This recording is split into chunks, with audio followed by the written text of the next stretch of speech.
आज के इस वीडियो में जो ट्रिक बताने वाला हूं दोस्तों, वो आप जाकर के YouTube पे पहले घूम के आ जाना, आपको कहीं नहीं मिलेगा। ये गजब का टेक्निक बताने वाला हूं दोस्तों। अनसिम पैसेज सॉल्व करने का तरीका क्या होगा, ठीक है, लॉन्ग आंसर लिखने का ट्रिक क्या है, कम मेहनत में भी बेहतर और सही तरीके से लिखने का ट्रिक क्या है, चाहे लॉन्ग हो या शॉर्ट आंसर हो।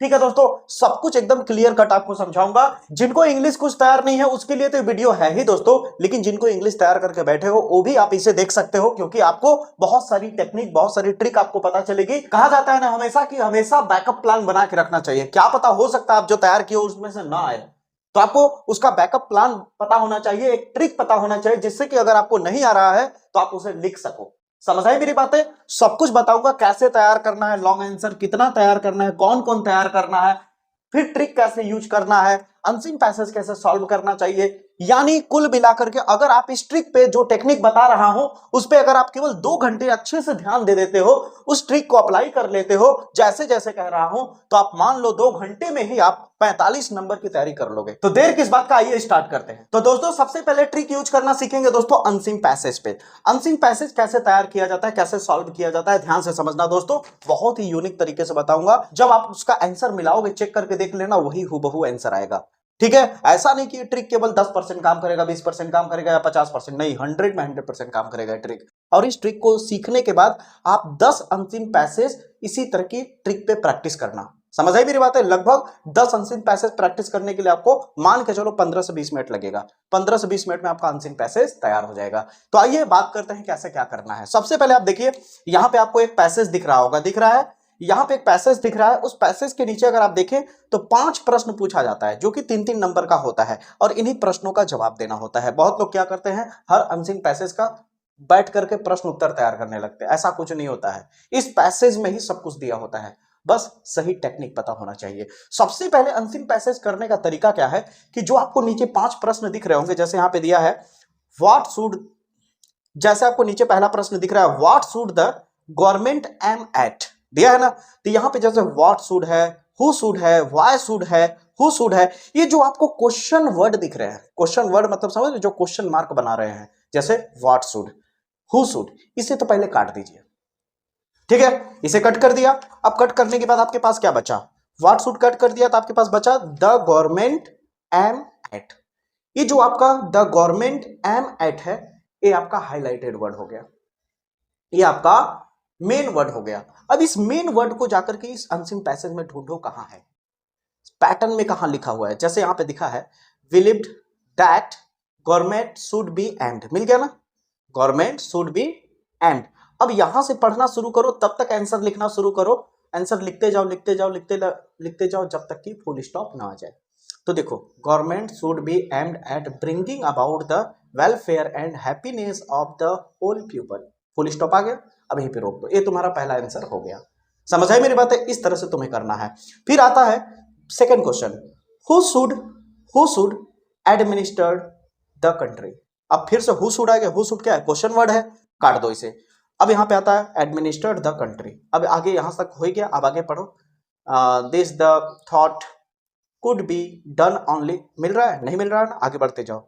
When the government was administered by the most capable man in the country. अब आ गया ना, यहीं पे देखो, यहां पे क्या लिखा था, एडमिनिस्टर्ड द कंट्री। तो यहां पे अगर आप देखो ध्यान से, तो यहां पे जस्ट क्या कहते हैं, बाई की इधर देखो तो एडमिनिस्टर्ड दिया है और गवर्नमेंट, तो यहां से द गवर्नमेंट से लिखना शुरू कर दो। The government was administered by the most capable man in the country. ये तुम्हारा दूसरे का आंसर हो गया। इस तरह से तुम्हें करना है। तीसरे में आओगे तो फिर से हु शुड, व्हाई शुड दिया, व्हाई शुड काट दो। The education be widely diffused. अब देखो आगे पढ़ते जाओ, कहीं ना कहीं पक्का मिल जाएगा। तो जैसे पढ़ते जाओगे, मैं पहले से यहां पे कर लिया हूं। तो देखो यहां पे लिखा है ना एजुकेशन शुड, अब एजुकेशन लिखा है तो यहां द जरूर लगा देना। कभी भी लिखना आंसर तो इसमें द लगा के लिखा करो, ठीक ना। तो the education should therefore be widely diffuse so that most talented man in the whole population might be prepared for the business of government. आ गया, फुल स्टॉप हो गया, तीसरे का आंसर। अब ईमानदारी से बताओ क्या समझ आ रहा है मैं क्या कह रहा हूं। जैसे अगर आप चौथे को देखो तो who should be the handed over the administered of the government, ठीक है। याद रखो। अब यहाँ पे देखो, जस्ट बगल में जाओगे तो यहाँ पे लिखा है ना, the administrator of the government should be the handed over to such men without regard to their origin. मिला? इस तरह से तुम्हें छांटना होता है। अब तुम अगर इसको, जैसे मैंने अभी ट्रिक बताया, अब इस ट्रिक को तुम क्या करो कि अब सीख तो लिए कैसे करना है, किस तरह करना है, क्या पहले कट करना है, क्वेश्चन वर्ड पहले कट करना, फिर बाकी जो बच जाए उसके बाद वहां मैचिंग कराने लगना। समझ आई मेरी बातें? फिर जहां से मैचिंग करे वहां से द लगा करके लिखना शुरू करना जब तक कि फुल स्टॉप ना आ जाए। तुम्हारा मार्क्स नहीं कटेगा, ये मैं गारंटी लेता हूं। ठीक है? फिर उसके बाद आप अगर देखो ध्यान से, इसी तरह से और नीचे भी प्रश्न दिए हैं। यहाँ सेक्शन ई वाले को अगर आप देखो तो वोकैबुलरी से यूज किया जाता है। जैसे यहाँ पे आप देख सकते हो कंपिटेंस दिया हुआ है, जिसका क्या होता है दोस्तों, कैपेबिलिटी होता है। जैसे यहाँ पे टू गिवन टू दिया है तो इसका क्या होता है, हैंडेड ओवर होता है, जो कि ऊपर लिखा भी है। तो इस तरह से आपको थोड़ा सा प्रैक्टिस करना होगा, ठीक ना। यानी ये कह सकते हो कि जो टेक्निक दिया है, इस टेक्निक को इस्तेमाल करते हो तो जहां आपको 5 घंटा लगना है वहां सीधे 15 से 20 मिनट में क्लियर। समझ आए मेरी बातें? तो आपको अंतिम पैसेज लिखने का तरीका पता चल गया। अब मैं जो बोल रहा हूं उसे सुनिएगा, नहीं तो ये ट्रिक का कोई मतलब नहीं रह जाएगा। अब आपको करना क्या है कि आप अपना घर पे अब आपको करना क्या है, इस वीडियो खत्म होने के बाद आप 10 अंतिम पैसेज कोई भी जो सीरियल वाइज आपको मिलते जा रहा है, डरिए मत, क्योंकि ट्रिक अगर आप सीख गए हो तो वहां कुछ भी पूछे, अब आपको फर्क क्या पड़ता है। अब आप थोड़ी ना कहने जाओगे कि यार ये वाला तैयार किया ये नहीं फंसा, ये वाला तैयार किया ये फंस गया। अरे यार फंसे या ना फंसे कोई मतलब ही नहीं रह गया, कोई अर्थ ही नहीं रह गया। क्यों? क्योंकि आपको ट्रिक पता चल गया, आपको टेक्निक पता चल गया। समझ आई मेरी बात है? तो ये टेक्निक अप्लाई करना है आपको बस। और अप्लाई करने से पहले कोई भी, देखिए कोई भी चीज अभ्यास किया जाता है। जैसे आप युद्ध भी करते हो तो कोई तलवार भाजने अगर आप सीखते हो तो उसकी अभ्यास करते हो युद्ध में जाने से पहले। तो ये नहीं कि आप आपको ट्रिक बता दिया तो घर पे जाके सोने लगे, नहीं, कम से कम 10 पैसेज पे ये ट्रिक अप्लाई करो, कम से कम 10 पैसेज पे पकड़ बनाओ। समझ आई? इतना करने पे तुम्हें कम से कम 15 से 20 मिनट लगेगा। समझ आई मेरी बातें? और एकदम स्ट्रांग हो जाओगे तुम। अब बात करते हैं लॉन्ग आंसर टाइप कैसे तैयार किया जाता है। चलो, अब दोस्तों लॉन्ग आंसर हो या शॉर्ट आंसर हो, लॉन्ग आंसर अगर आपको ट्रिक पता चल जाए तो शॉर्ट आंसर लिखने का तरीका ऑटोमेटिक पता चल जाएगा। सबसे पहले देखो, लॉन्ग आंसर हो या शॉर्ट आंसर हो, उसको तैयार करने की 2 तरह की मानसिकता होती है। पहला, एक ऐसा स्टूडेंट मिलता है जो कहता है कि मुझे कुछ आता ही नहीं इंग्लिश में, तो मैं कैसे पढ़ूं, कैसे तैयार करूं, उसका जवाब भी मिलेगा। और बहुत लोग ऐसे भी स्टूडेंट अभी देख रहे होंगे कि आता तो सब कुछ है सर मुझे, लेकिन अब साल भर से कुछ तैयार नहीं किया, इस वजह से अगर अब लॉन्ग आंसर तैयार करने बैठेंगे, क्योंकि हम लोग हिंदी मीडियम के हैं इसलिए हमको रटना पड़ेगा, ठीक है। इसलिए अगर हम यहां बैठे तो लगभग 2 दिन जो बचा हो तो पूरा ऐसा ही चला जाएगा मेरा। तो हम लॉन्ग आंसर कैसे तैयार करें? अगर हम लॉन्ग आंसर 5 ठो भी तैयार करते हैं तो बहुत सारा समय चला जाएगा, और अगर वो 5 नहीं फंसा तो न इधर के रहे न उधर के, तो क्या करें सर? तो मैं दोनों का जवाब दूंगा। सबसे पहले मैं इस स्टूडेंट का जवाब दूंगा, फिर इसके बाद इसका जवाब दूंगा, ठीक है।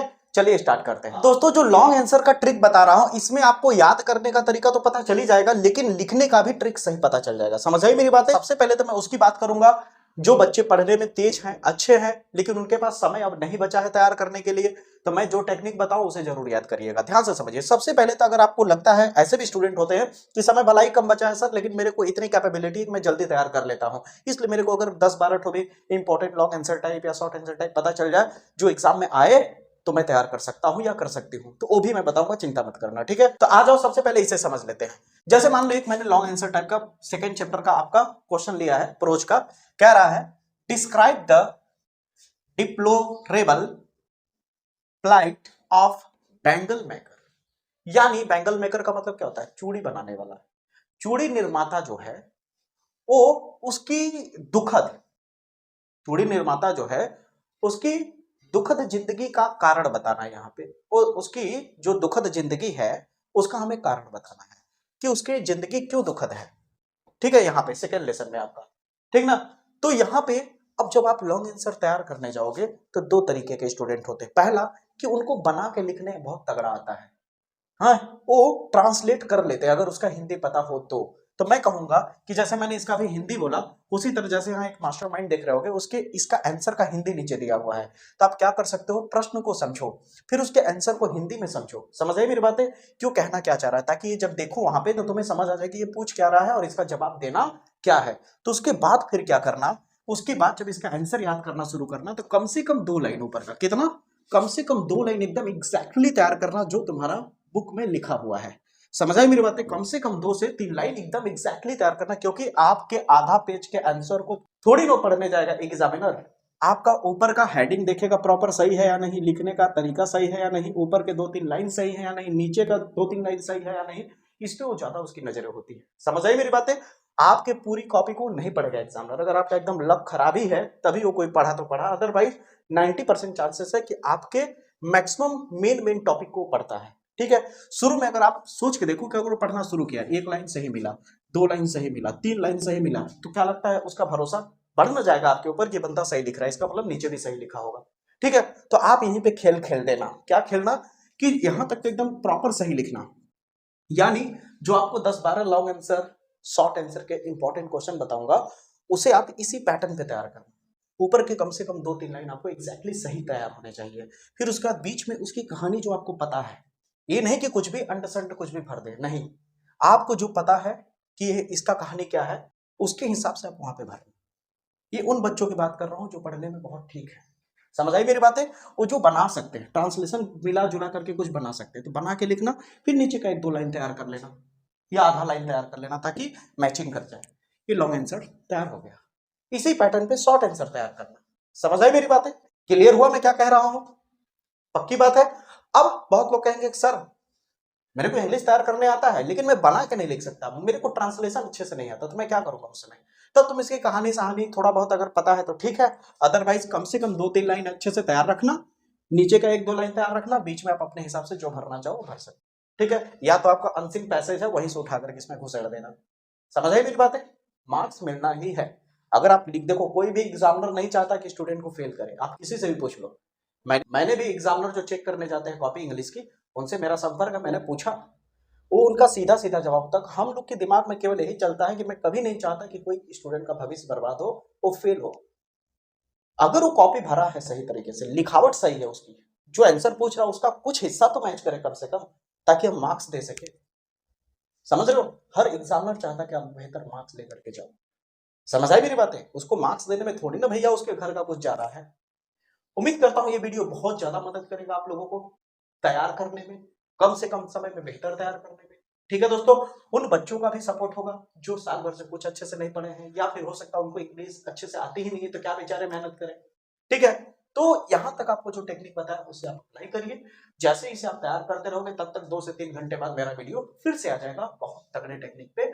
लेटर, आर्टिकल, समझ आए? लेटर, आर्टिकल, हिंदी को इंग्लिश में ट्रांसलेट करने वाला बहुत ही बेहतरीन बेहतरीन चीजें लेकर के आने वाला हूं मैं। चलिए इसे आप तैयार करिए। अगर आपको वीडियो पसंद आया होगा तो वीडियो को लाइक करके चैनल को सब्सक्राइब कर लीजिएगा। मुलाकात होगी इसी तरह के बेहतरीन वीडियो के साथ, तब तक के लिए जय हिंद।